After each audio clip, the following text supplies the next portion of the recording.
All right, so there were two X-Files movies. The first in 1998 during the original run of the series. Anything different about the music for that one from the music from the series? Uh, well, the main big difference was here's this 100-piece orchestra. That was the a big deal. But the music was, sort of based on the mythology episodes. The harmonies, the sound, the sound, but just translated to this big orchestra. And I had to do this mock-up on my studio and have the director and Chris and the rest of them, whoever else was involved, over to approve it. And man, they had changes here and there, but nothing extraordinary. And then it was orchestrated, and some of the cues combined the big orchestra and some of my home stuff. In fact, there were a few cues because they were more quiet, and that that was just my home studio. But that was great fun conducting the orchestra. I really had a great time, and I think what was impressive for Chris is that he didn't know I could do that type of thing, And here I was, and he's like, wow, this is not only just, some goofball on a computer, but, can do the whole, full Monty, so to speak. I thought that everybody was all excited about the box office, what it was going to do, and it did actually pretty well for a made-for-TV a TV show that went to a movie. I think the only one I can remember at the moment is Star Trek. We had, how many movies were there after? Well, how many movies did J.J. do? He did two or just one? Or I'm not sure. but with a whole new, Cast, everyone was under 20, or something like that. And those were great. But it was just very exciting with the orchestra, and I remember at the time I lived right up the street where Cliff Carter, Chris Carter lived in Montecito or in Santa Barbara. And I remember driving up, and I saw him coming out of his driveway with his wife, and I was driving slow. I saw him, and he rolls down the window. He didn't want to know. And he said, "How did we do?" And I said, "Really good." I think, "Well, what was the number?" And I said, "I'm not sure, but I think it had a 4 in front of it." And he said, "Okay." Anyway, that translated into whatever it was, 48 million or 42 million, and that was just on the weekend domestically, and then it did big business in the world, or, very respectable. Okay?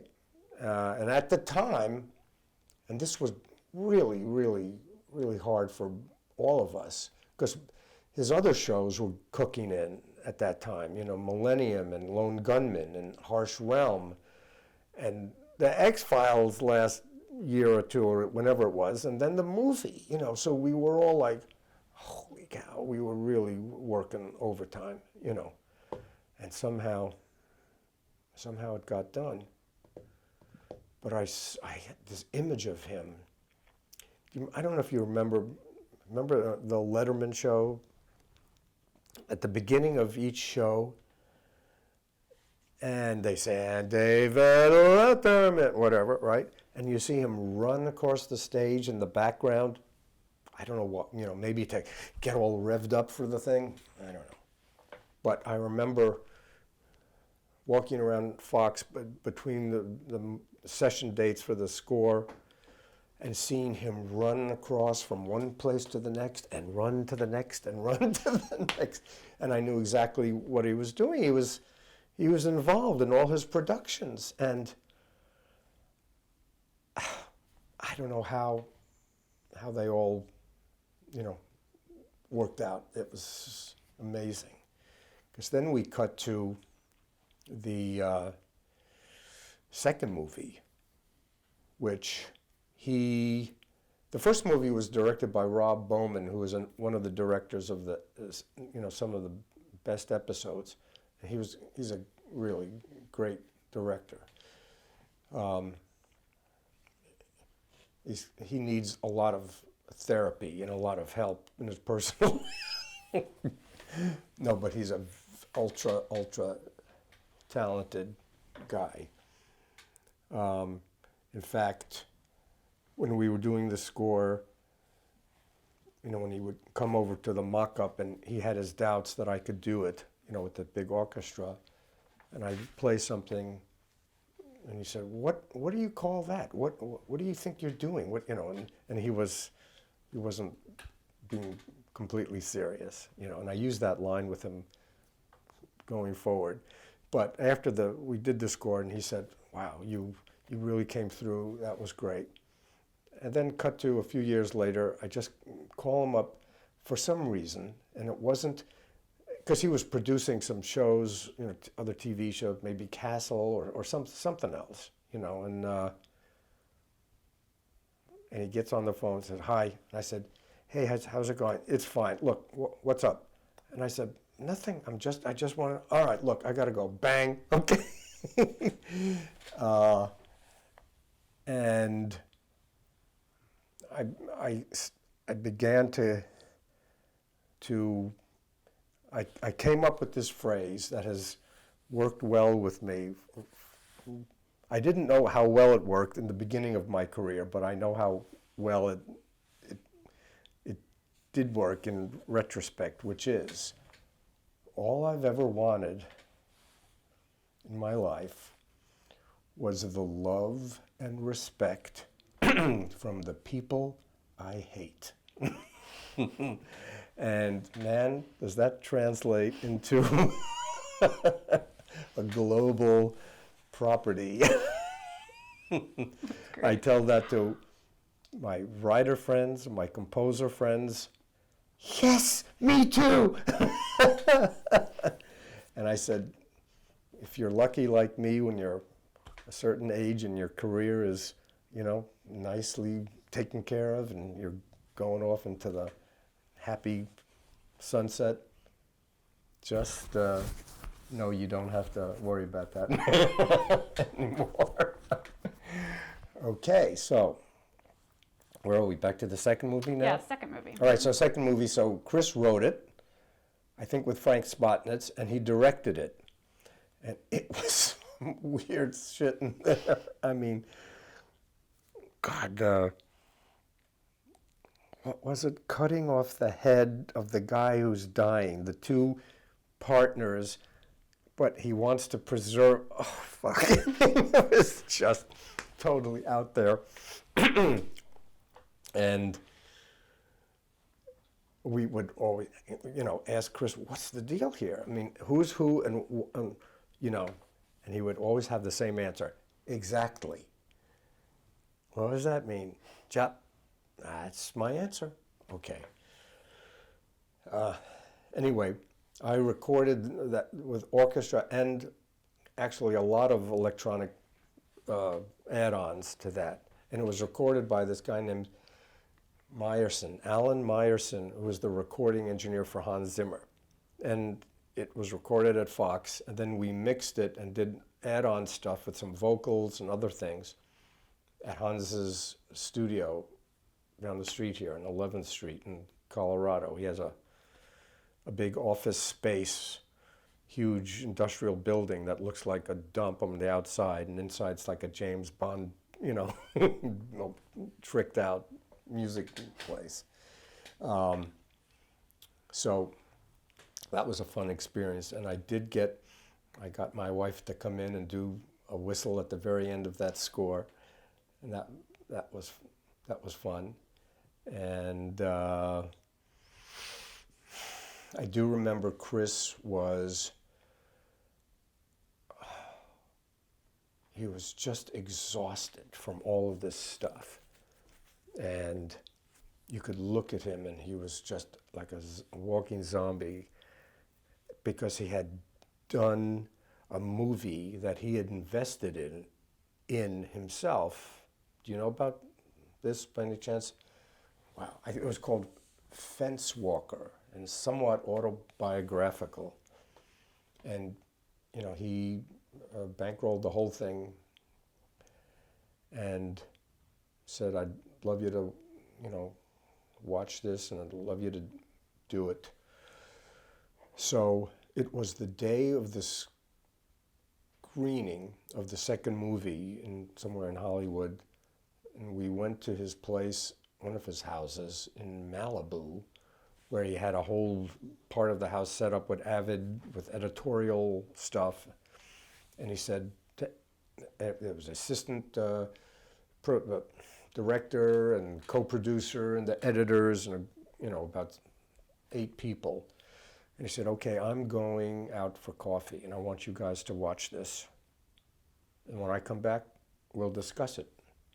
And so, you know, we're looking around at each other like, oh God, we better like this, you know, or who's the first person who's going to speak, you know. So we see it, and it's just not great. And he comes in, and we're all going, oh shit, you know, this is called green room perjury, you know, where you have to put a good face on it. He comes in, so, what'd you think? You know, and we're all got, yeah. And then he looked at me, Mark, and I did a great job of, oh God, it's disturbing, it's dark, it's like, reminds me of Blue Velvet, and it's got, and then, okay, you, and the next one, man, they were floundering and sweating, you know. Okay, well, we've got work to do, we're gonna recut this and that, and, you know, and he couldn't get it going, and I think he really had a real health issue of some sort, that he landed in the hospital, and I think it was just pure exhaustion doing all this stuff, and finally hitting him right between the eyes, you know. And he did some pilot for Amazon that didn't get picked up. I didn't do that one. And then the current 6 episodes that came out that we were all excited about. And I got the shows and started working with them, and I thought, oh, this is pretty good. And they had the screening of the first episode that I was invited to, and I went to see that. And I got a nice shout out from Dana Walden at Fox, and then the movie was played, and the mix was just way off. The sound was just a mess, and it was kind of sad. And went to the party and did what we had to do and shake everyone's hand. Oh, great. Oh, I love you. Oh, I love you, man. Blah, blah, blah. Okay. Then they come out, and the ratings are like through the roof, and reviews aren't so great, and it might come back again, and that would be fun. So, anything else? If X-Files does come back again, Yes. Is there stuff you'd still really want to do musically? Do you have ideas for things? I think, it's just how inspiring the shows are, God, out of the 6 episodes, 4 of them were I thought, pretty great. Very, very different and very open to, musically trying different stuff. The first two were more of the mythology, I mean, not the first two, the first one, the last one, yeah. So the scores to those were somewhat similar and somewhat of the traditional mythology sound. But the other ones, I was disappointed that the reviews weren't so good and that they weren't mixed well. It wasn't like the great old days, And this is very self-serving and egotistical, I suppose, but that the music wasn't loud enough, So I was kind of disappointed in that. But time heals all wounds. What impact do you think the theme and the score of X-Files has had on other TV shows? Well, I hear influences of it in lots of little fragments of pieces of, scores floating around in the cosmos, and it's actually even more so in commercials. There's an Audi commercial that's on. It's just pure X-Files music, and the car is driving around in the woods, and it looks like, up in Vancouver area, of the sets, the tall pines and the headlights going through the trees, etc. And I remember once I was asked to do a commercial for Listerine about the bad breath monster who lived in a cave. And there was this woman who looked like, what was that Raquel Welch movie where she was a cave woman? Fairly great looking, glamorous, but with a loincloth and a spear. And that's what, and it was this woman in the commercial was a cross between that and Sigourney Weaver in Alien, okay? And she had a spear and she's climbing through the cave and it's X-Files music and she sees the bad breath monster and gets him and end of story.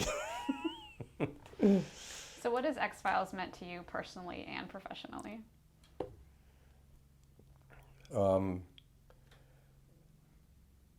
I guess I could start with, not that this is going to be a long, summation here, but the negative part was getting this if you're subject to it and don't, young enough when you don't understand it. And I was in my 50s then, having all these people, tell you how great you are. And this is so great. And oh, your music is so great. And not only that, but we're going to send you this present. And you like wine? Yes. Oh, we're going to, here's this wine. And here are these flowers. And this and that. And, and if you dare to start to have that fall over into your personal life, it's a terrible mistake, because, there are always going to be plenty of people better than you in every respect, and some not. But man, when you're in the eye of the hurricane, you're like invincible, and that feeling is so seductive and so powerful, and so potent, that you walk into a restaurant or a store and, sometimes, no one recognizes me, but if, they see my name, what? You're Mark Snow? Really? Yes, I am, and it's just, it's the good, the bad, and the ugly. I mean, really, Last night I went to this restaurant, one of my favorite restaurants of all time. It's down in going down toward the beach. Hello. To the PCH down on, what is it, Channel Drive or something, this place called Giorgio Baldi, an Italian restaurant that's been there for years. And it's a small place, fantastic Italian food, very unpretentious place, but it attracts all these, celebrities. And everyone who, celebrities who go there, they don't, no one messes with them. It's just understood. But I was there last night. There were no celebrities. No one recognized me. No one knew who I was. Nothing like that. But I saw all these people come in, and I thought, been there, done that. It just felt, I'm happy to, live where I do and do what I'm doing, and, being the, what's that last Robert De Niro movie? Bad Grandpa or something? Or but I'm the good grandpa, so. Now, you scored two of the X-Files spin-offs as well, Millennium and The Lone Gunmen. Did the music for those differ significantly Yes. from X-Files? Yes. Yeah, the Millennium was one of, yeah, now that you mentioned it, one of my all-time favorite scores. I mean, after X-Files and working for this French director on movies, but that's not what we're talking about. But Millennium, Chris Carter, there isn't, when I say Chris, we're only talking about Chris Carter, right? We're not talking about Chris Everett or Chris. Anyway, so he sent me this Celtic violin music, Kylie Minogue, and the director, David Nutter, said, yeah, we like this stuff, So I came up with this theme that was this kind of sad, kind of Irishy type melody on the violin, and a couple of big bangs and these big percussion, boom, boom, ambient drum sounds with this real heartfelt, Braveheart maybe type theme, and they seem to go for that. And a lot of that music was very kind of almost rural in a funny way, combination of Appalachian kind of rural plucking guitar stuff and fiddle, and that drifts over into Celtic, plus just dark. I don't know why that didn't keep going, because I think it was just too damn dark. I mean, it was dark. In the first episode, a guy walks into a gigantic microwave, and say no more. And, someone's buried alive with their eyes sewn shut, and they dig her up. I don't think the world was, they were really stretching it on that. And there were but there were comic episodes on that too, like Jose Chung, right? He was in there. Or as a was that writer? all X-Files? Jose Chung, I know that was an episode of the X-Files. Okay. But I think they did a whole takeoff about Scientology. Oh, man. It was called, I don't think it was called Clear. I think this documentary was called Clear on Scientology. But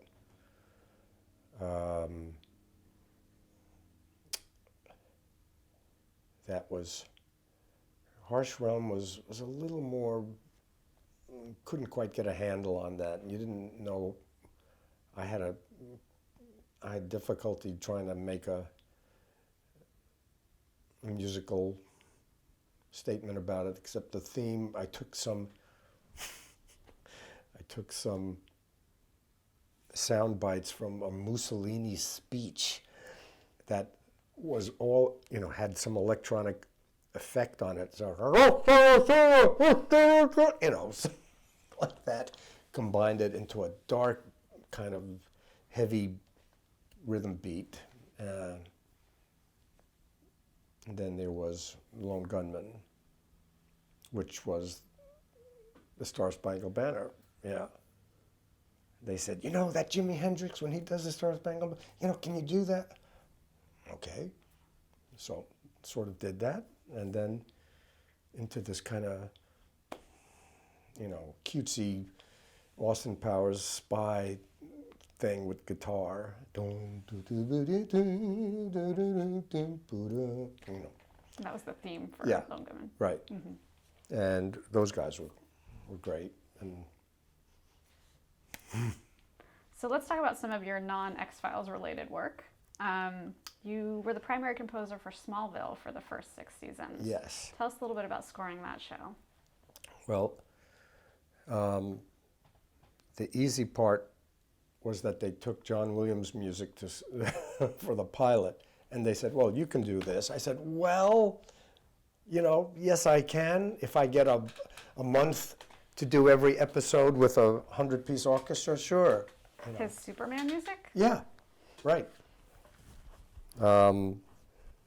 But anyway, I was able to mock up, you know, the sound of an orchestra with my stuff, you know, pretty well.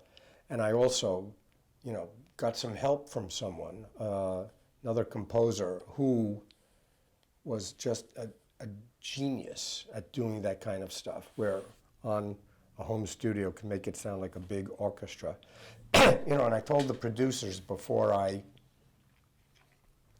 started, I said, I might need some help, blah, blah, blah. You know, and those were the good old days when they said, okay, do whatever you have to do, just don't quit. I said, all right. So it turned, after a few shows, it turned out that, you know, there were a lot of, you know, flying around scenes and Superman, you know, big action scenes, and this fellow's name is Louis Febres, spelled F-E-B-E-R-E-S, Febres, Spanish. He would do those those sections, and I would do everything else.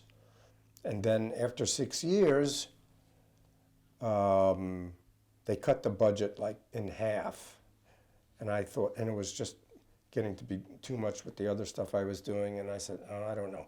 And so they said, well, what are we going to do? I said, well, you know, my friend here could take over, and he'll do a great job. And he did, and it went on for another 4 years.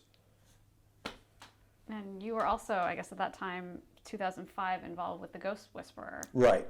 So tell us a little bit about that show. Right. You did the theme and composed for that. That was one of my real dear friends, this Irish guy from Brooklyn, John Gray, who I had done many of his TV movies and a couple of features with.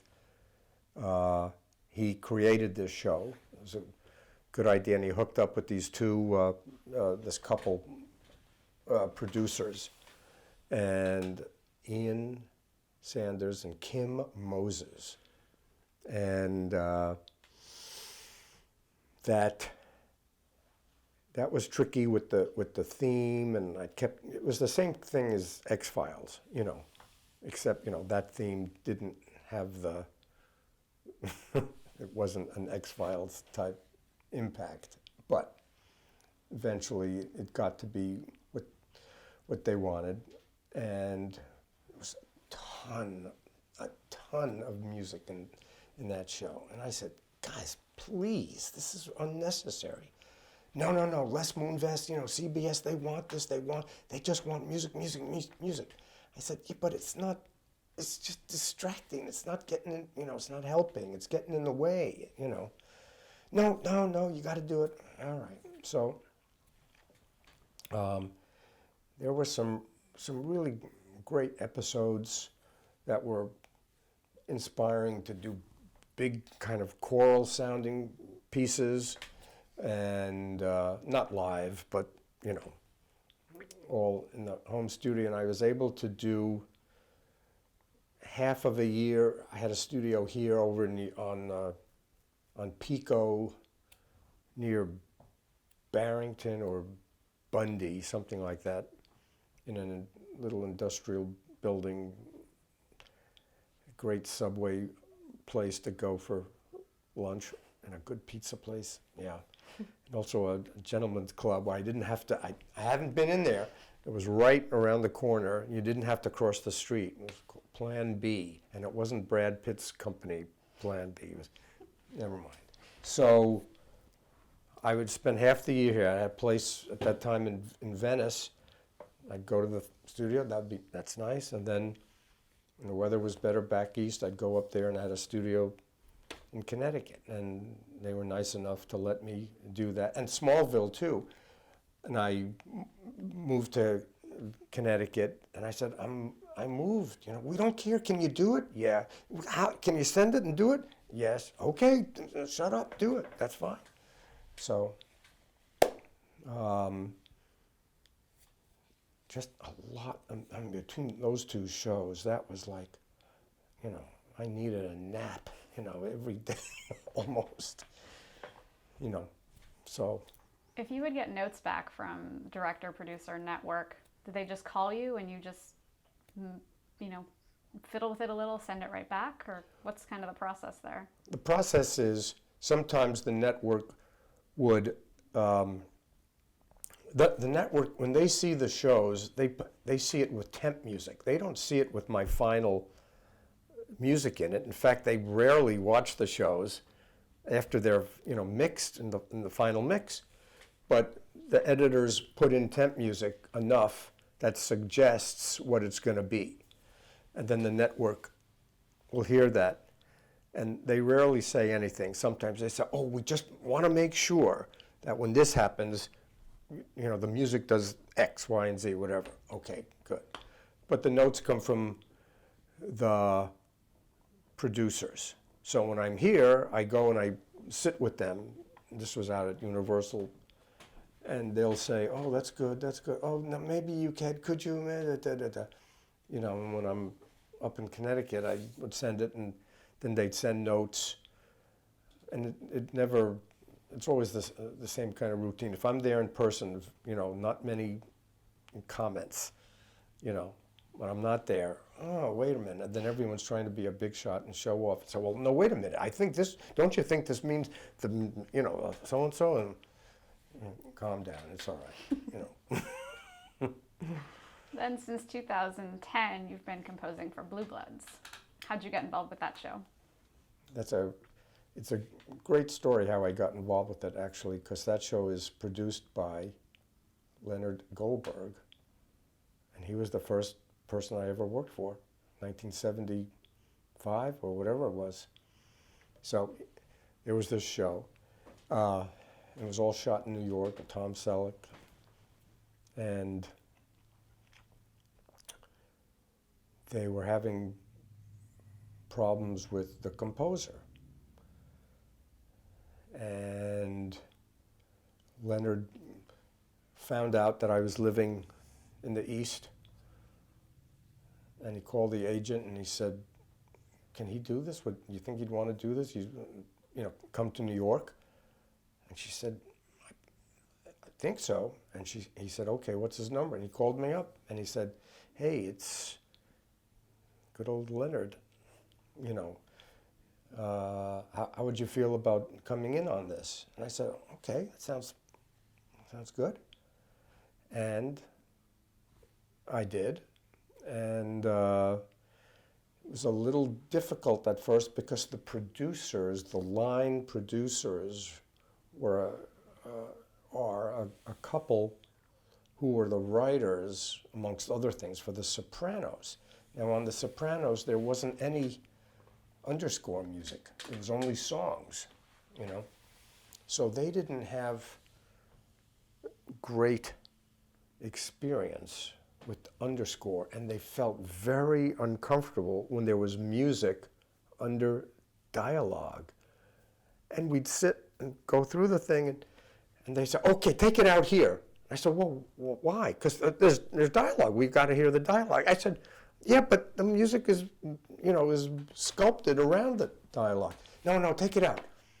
And then, all right, bring it back here. But these are little 5-second little blurbs and fragments. That doesn't make sense. No, it's good. And Leonard heard it, and he didn't like it, and they were at each other, and telling me, no, don't do that, do this, do that, blah blah blah. Anyway, they were fired, and then it got better. And now it's great. I mean, they have a line producer named Kevin Wade and a post-production guy who are fantastic for the last 2 years. But the first 4 years, first year was really rough. And then after that, it calmed down. And now the sixth year it's in now is good. You've worked on a lot of different police shows over the years. Has the sound for that kind of genre changed a lot? Oh yeah, I mean, this means a lot of difference between T.J. Hooker and Blue Bloods. I was very happy that in Blue Bloods they didn't want a lot of music, and it made the music sound better. They played it at a good level, and there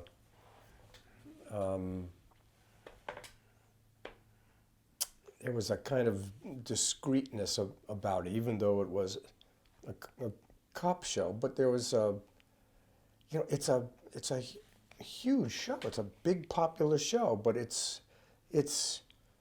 off the radar in terms of, you compare that to Homeland or any of the, Breaking Bad or anything like that. It's not, there's a lot of people who just love it. There's this family, idea behind the whole thing. The grandpa used to be the police commissioner. Now Tom Selleck's the commissioner, and his two sons, one's a detective and one's a cop, and the daughter-in-law is the assistant DA, and it's, as Sly and the Family Stone would say, it's a family affair. And they always have a dinner scene at the end of the show, and everyone sits around, and big family, grandkids, etc., and it's almost like, the Waltons, but, Irish cop family in New York, So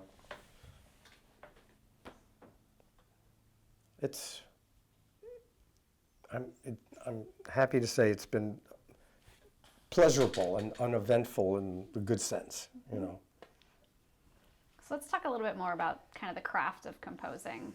Are there certain types of cues that you really like doing or that are really difficult for you? Mm-hmm.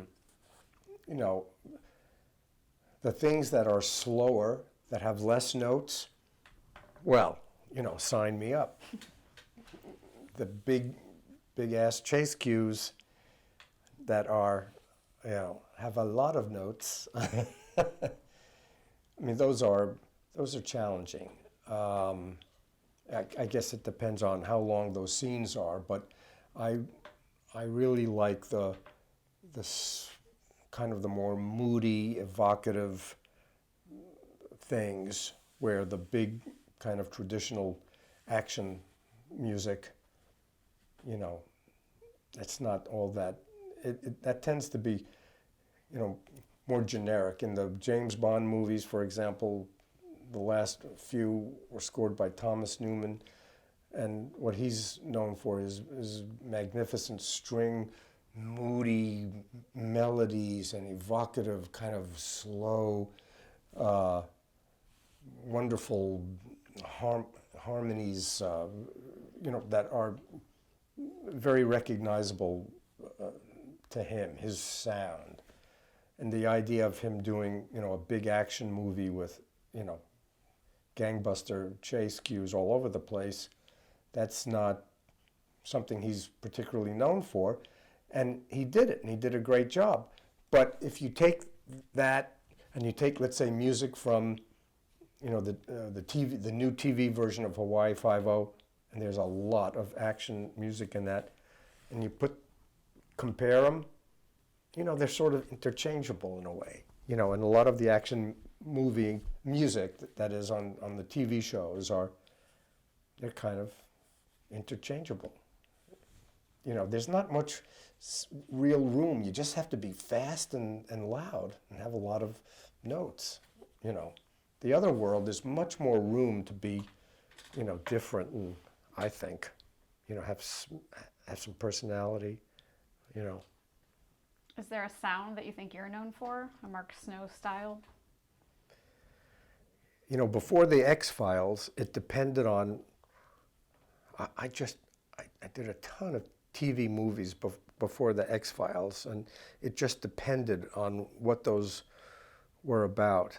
If it was comedy, oh yeah, Mark Snow with the comedy, yeah, he's great at the comedy. Or romantic, oh yeah, romantic. Oh, suspense, yeah. Oh, drama, yeah. Oh, scary, oh, sci-fi, yeah. Then the X-Files came along, and that was bam, that was sci-fi, and that was that dark, brooding, weird stuff with that cute whistling theme. Overall, what purpose do you think music serves in a TV show? Well, I think it should, involve the viewer and make them more interested and help the drama and help the story move along. I mean, that's really the first object, and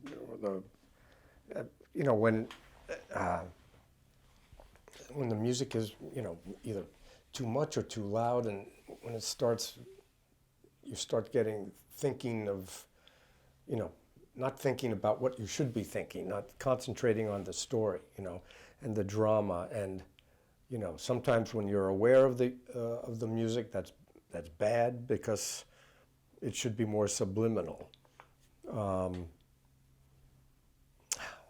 Got another one of my plane rides. I saw a Spotlight. Wonderful. Music, I didn't think was so great, and it kind of took me out of sections of the movie.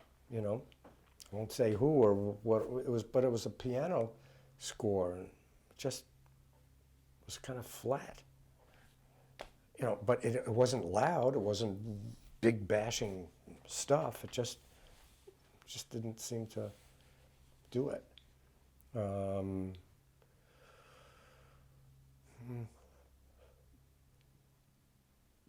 As a composer, if I watch a TV show or a movie, sometimes I'm just listening to the music, if I really tune in on it or think it's great.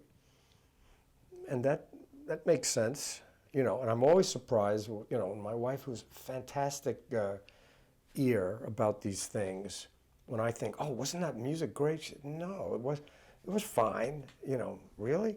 And vice versa. She, oh, that was beautiful. Ugh, really? That was, But if you think about it too much, I mean, I see these people, these fans writing in about the CBS shows, oh, there's too much music, it's too loud, it's like, it distracts us, Now, I know you guys are going to trick me, and, you're all very sweet and nice, and you're going to go home with this, and you're going to start sending this around to all the people I badmouthed, right?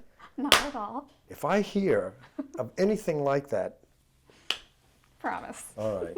Well, how about these two? They didn't agree. Oh, all right.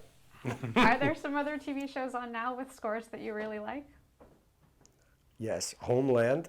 My friend Sean Cowley, who does that. Breaking Bad was great. Let me see. There are others. I'll get back to you on that. Sure. Yeah. We talked a little bit about the business side in terms of the X-Files single. Mm-hmm. Has the business side changed a lot since you first started in the industry? A little bit. Budgets have gone down, certainly, on all fronts, movies and TV. But if you're if you're like one of the top 10 movie composers, let's say Danny Elfman, I know that he can afford to do a movie for $1, and he does, if he likes it.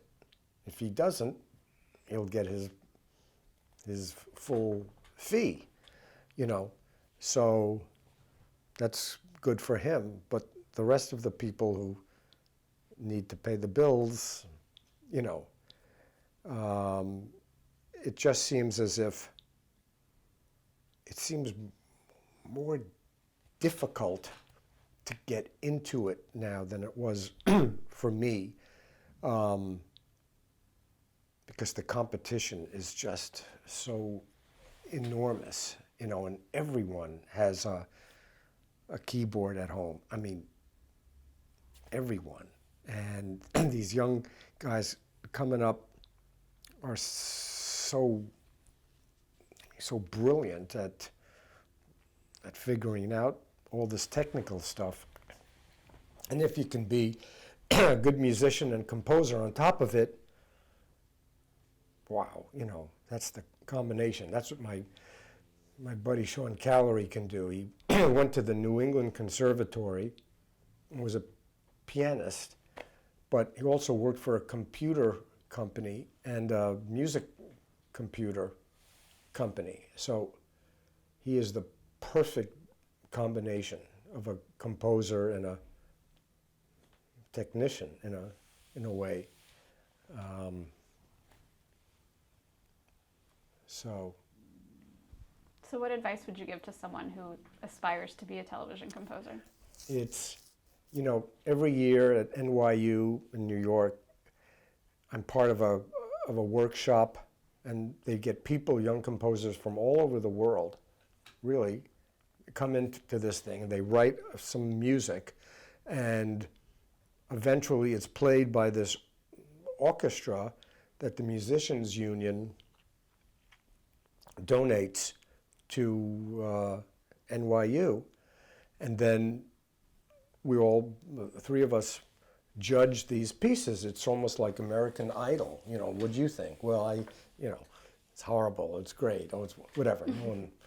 No one's ever mean, that's for sure. But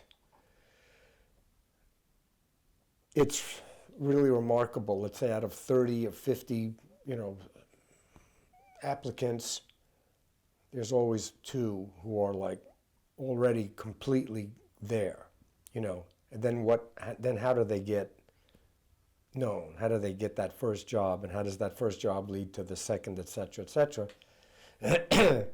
There's no, that's what I'm asked all the time, you know. And it's not like if you were a lawyer, you know, at law school, med school, there's a certain kind of, you know, you get into Brown or Harvard, at NYU, Columbia, et cetera, Stanford, Yale, it's sort of automatic, you know, that you'll do well if you want to, you know. But everyone's story is completely different. Like John Williams, he was known as apparently Johnny Williams, and he was a pianist, and you know, to play for TV scores at first. And he did music for, you know, one day the composer of Gilligan's Island and Lost in Space couldn't make it, and they said, anyone here? And he raised his hand, said, yeah, I'll try that. And the rest is history, you know. That's his story. You know, someone's a guitar player, there, you know, Snuffy Walden, you know, how he got into it. He must have known someone, but he was I don't know if he was in a band or something, but he's a great player. And he used that instrument, his guitar, you know, featured in so many of his scores, you know. God, he did well. But in terms of advice, it's like, it's being someplace where there's the possibility of getting work. And that's here more than anywhere, you know. And New York is, you know, people do things in New York, and there's so much indie movies and productions, and all it takes is one thing, and someone sees it, bam, you're off to the races. And that networking thing, and you call and go and meet and see and listen, you know, read an ad. Oh, I'm looking for a composer. You know, I mean, as crazy as that sounds, it's happened. And I remember a couple of applicants I had at NYU, and they said, well, what should we do? And I said, well, you know, are you married? No. Do you have kids, or are you attached to? No. All right, that's good. For starters, then get yourself out to LA, you know, and I can give you some names. You could call a few people, and some of them have done well. You know, it's actually Sean Callery who's, I have to say, I'm really completely responsible for getting him started. We did a show called La Femme Nikita, where I did the theme and he did the underscore, and the producer listened to his first score and he called me and says, this guy stinks, I'm going to fire him and you're going to have to do it. I said, whoa, hang on, we'll work this out. Well, what do you mean we'll work it out?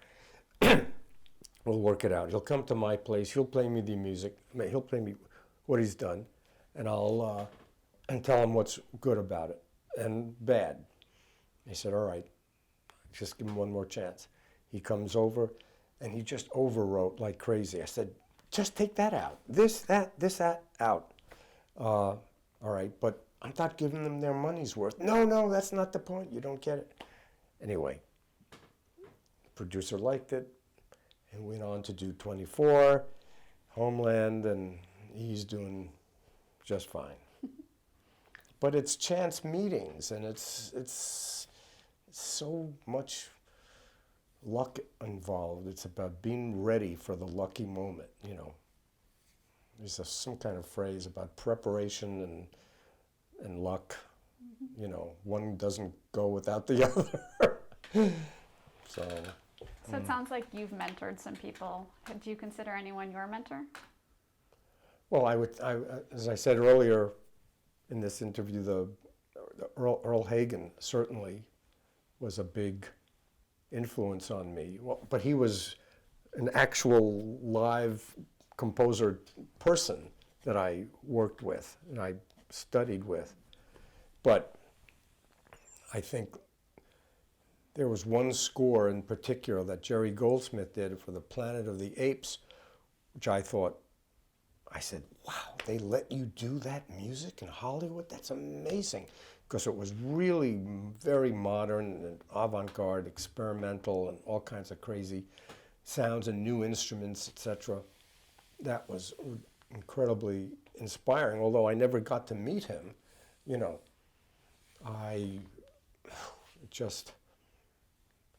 and when I came here, my father-in-law is not with us anymore. He called up a whole bunch of directors and they met with me, and I thought, and I got to meet Lionel Newman, who was the head of the whole, you know, music department at Fox, and you know, the Newman big juggernaut family. I mean, Randy Newman, Lionel Newman, Thomas Newman. I mean, they're all related, you know. And he was a kind of a foul-mouthed guy, and he said, come on, Kay, let's walk around here, smoking a cigar, and he puts his arm around me and says, all right, now here's what you got to believe in yourself, all right? That's the most important thing, and I'm not going to say all the other stuff he said, you know. He said, don't listen to this one. This one's full of shit, and this is wrong, and blah, blah, blah. And I thought, okay. And then I met, you know, heads of a network that my father-in-law knew, and directors, but they were doing the nice favor for a friend type thing. But it was a big deal to me. You know, it didn't particularly lead to anything, except to give me a little, oh, you know, this is what it's sort of about. But I think I forgot one of my great stories was, do you remember the movie Taxi Driver? Right, Scorsese, etc. Well, the great film composer Bernard Herrmann did the score for that. A friend of mine knew him, a composer friend, and said, come on, let's go see Bernard Herrmann do Taxi Driver. What, I can get in? He said, yeah, you we'll sit in the back, you'll see, it'll be great. But we were in the recording booth big thing at Warner Brothers. And during the break, my friend said, "You want to meet him?" I said, "Geez, really? Bernard Herrmann? Yeah, sure." So at this time, he was really old, and he couldn't really conduct. He had a conductor, and he was a real curmudgeon, a real kind of angry kind of type guy. And he introduced me, and Bernard Herrmann looked at me, "Who are you?" And I said, "Oh, my name. Well, what do you do?" And I said, "Oh, I write music for these TV shows." "That TV? That's horseshit. That's bullshit." And he grabs me, "Come here." I said, "All right." Walk over to where his briefcase is, with his, an old messed up thing, and he starts rummaging through it, and he pulls out this baton that's like, looks like it was just eaten by mice or something. And he says, "Here, take this. Now get at, and don't do that TV horseshit. That's bullshit. Get out of here now. Right, get lost." All right, so here I'm walking away with his baton from who knows when, I driving home, and I'm on the freeway 101 going to 405. On the radio, noted film composer Bernard Herrmann found dead at Warner Brothers studio. So he died like a few hours after he passed me the baton. So I keep that in a very safe place. I'm not sure what the implication was, but you certainly can conjure up a whole bunch. Yeah. Like I'm taking over, or I'm going to be dead in an hour myself. So. Wow. So what would you say is your proudest career achievement? I wrote 4 movie scores for this French director named Alain Resnais, Resnais. I don't know if you heard of him. He recently died at 93. He was like the father of cult cinema or new age cinema in France in the 50s. He did Hiroshima, Mon Amour, Last Year at Marienbad. I mean, these are cult movies from yesteryear, and they're all very evocative and not quite, there are many different interpretations of what they mean, what they're all about. Anyway, he hears some X-Files music in France on reruns in Paris, right? And he calls me up, and I didn't know who he was. And he said, "Hello, this is Alain Resnais," and is this Mark Snow? Yeah. And "I've heard your music on the X-Files. I'm doing a movie. I'd love you to do the music." And I thought it was a friend, pulling my leg. And I said, "Wait a minute, hold on a minute." I looked at my wife. "Alain Resnais? Yes, do you know who that is?" And she knew who he was. I said, oh, okay, well, sure, all right, well. Anyway, but the first movie out of I did his last 4 movies. The first one was one of the things I'm the most proud of, along with the X-Files standalone episodes where I really could, stretch out. But that first movie for him, I got a César nomination, which is the French Academy Award. Didn't win, and I remember working, being so into it and working with these people and how great they were to me, and I did the score in Connecticut and sent it over, and they said, "Yes, it's great, now come over and we can mix it," and blah, blah, blah. So that led to his other last 3, but that was huge, to be out of America and a whole other mindset of how it's done. Spectacular. Any career regrets? Yeah, maybe doing way, way too many TV shows. Uh,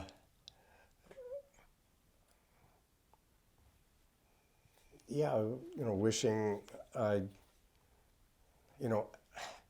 I had maybe gotten involved with stamp collecting, or or golf, or something, some golf, or some hobbies, and that's what I'm working on now. But we have a really wide open space up in the woods, beautiful views, and two great dogs. I know that sounds corny, but just going outside and looking around and walking with your dogs, and just that alone is great. Not good restaurants, that's too bad, but my wife's a great cook. So, yeah. So our last question is, how would you like to be remembered?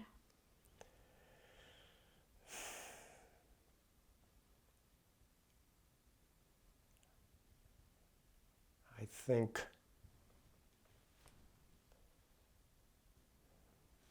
he was a great guy.